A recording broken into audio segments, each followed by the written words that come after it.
Welcome, Isaac. We are excited to talk to you today to learn a little bit about what you're up to and what's going on in your project. But just to get started, why don't you introduce yourself? Tell us who you are, what institution you're representing, what degree program you're working on, and tell us where you're from. So, my name is Isaac Franklin. I'm actually a recent graduate from George Fox University. I majored in mechanical engineering and I just graduated about a month ago. And I am from Klamath Falls, Oregon. Oh, that's incredible. Congratulations. That's Thank you. huge. And Thank you. finishing your degree while also working on this, wow, that's truly Mhm. inspiring. But tell us more. What are you working on? What's your innovation? What I'm working on is the first ever set of electronic inline skates with two phases. I'm looking to address the issue of personal mobility devices being carried after they're done being used. Currently, a lot of people find that they're not worth using, whether that's skateboards or bicycles, because of the storage issue after you're done using them. And I'm trying to eliminate that issue. That sounds like a really great innovation for urban settings. What kind of took you down this path and inspired you to take on this project? And why is this important to you to work on? So, just general transportation, personal mobility has been an issue for me. I've always found that I had to walk a lot of places that I'd go.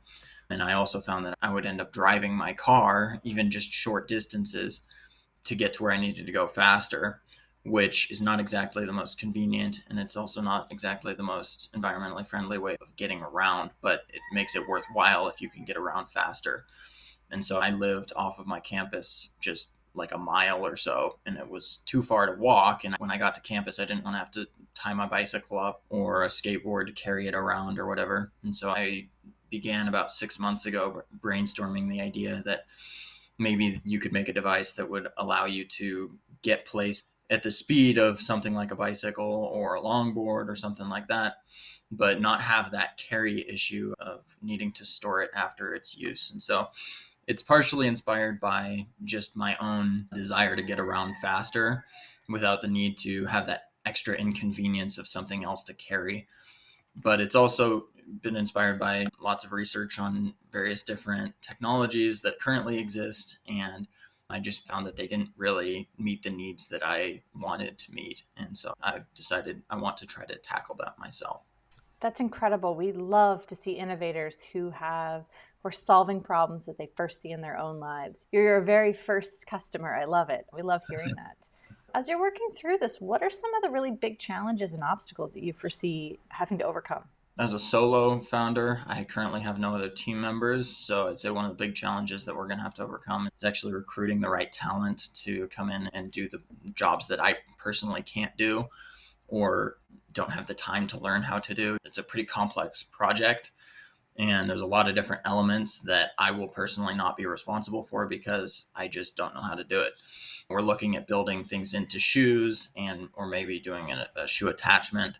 And so there's a lot of knowledge out there that I currently do not have and would have a really hard time getting to, but other people have those skills already. So just recruiting the right people to join the team and bring skills that I currently don't possess is going to be a big challenge. Also, it's just a complex design. Getting it to work in a lightweight, durable fashion is going to be a big challenge for us as well. Being a solo founder is both a rewarding and difficult journey. I Mhm. definitely admire you for taking this on and saying, I may not have all the tools, but I'm going to do it. So, with that said, knowing that you're a solo founder, what kind of a support system have you built around yourself? Folks that you're helping to collaborate in small ways with or are helping to find resources for you? Of course, I have my family. They're always willing to support me and help me out when they can.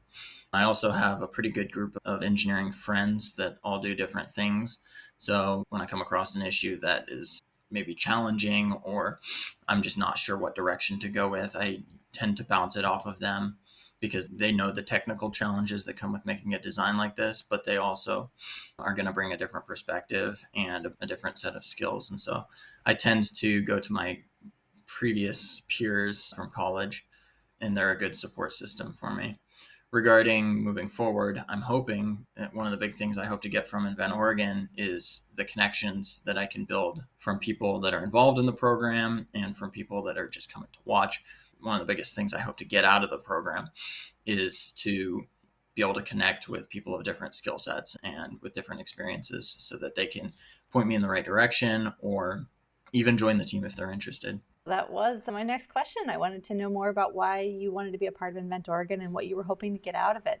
It sounds like you really want to take full advantage of the resources that are out there and build a team. Other than being a solo founder, which is just incredible, what are some things that you've pulled from yourself that you want to make sure the judges know, as well as what really makes Mercury Heels unique? So, regarding just myself, one of the things that I believe, one of the big strengths that I have is just I'm a self initiated person. I always have been. If I see something that I want to do or achieve, I just go get it. I did collegiate football on top of my engineering degree. And then I participated in Invent Oregon last year and then Invent Oregon this year as well, obviously.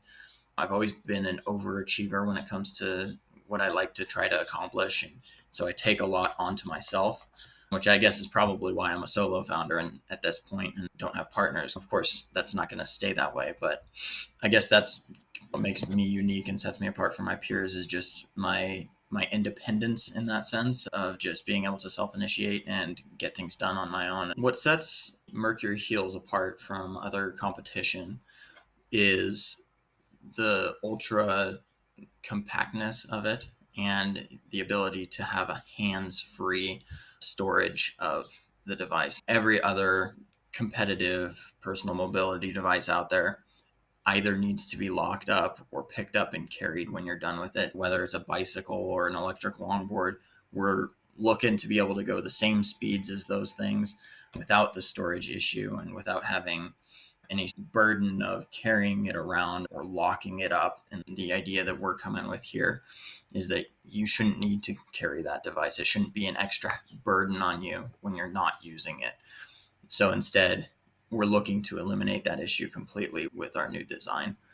That just sounds incredible. Not only are you looking at ways to provide access to folks, but making it easy, you're really encouraging people to use something because it's accessible. We love that. We love to hear that. As you are going down this entrepreneurship journey, obviously you're very driven and you really understand where you want to be in your future. I'd really love to know, what do you think is the responsibility of your fellow young innovators as they're starting businesses and running things? What responsibilities do you foresee that you are leading from example, but also want to make sure that they're emulating? Just in general, I think it's important you find a balance between what actually works and sustainability and good practice of ethics. There's a lot of companies out there that do not practice good ethics and they take advantage of people and they treat the planet poorly. There's all kinds of negative environmental impacts of large corporations these days. And so I think it's important to pay attention to all the elements that are involved in running a business. Yes, you have to manufacture things, which means you're using materials that are potentially damaging. And so can you actually get around that damage and maybe make a good thing? Make sure you're using recycled materials, for instance, or you're not expending huge amounts of energy to be creating your devices. And so really just trying to tackle your issue from a sustainability standpoint is very important, as well as also making the product something that is widely available. So it needs to be inexpensive so people can get to it. There's all kinds of things that go into it, but just really hitting that sustainability and making sure that your product is also available to people. Because I know that when you start making things sustainable, generally speaking, it's more expensive and sometimes you can take a hit. But it's important for the future and for the users of your product to be actively involved in taking an ethical standpoint in your production and in your manufacturing and that sort of thing. So when it comes to new innovators, I think it's very important they take an ethical approach and they try to be sustainable.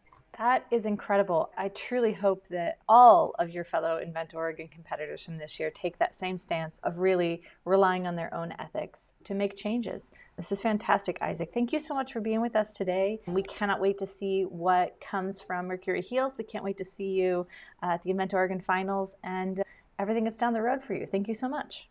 Thank you so much for having me. It's a pleasure to be here.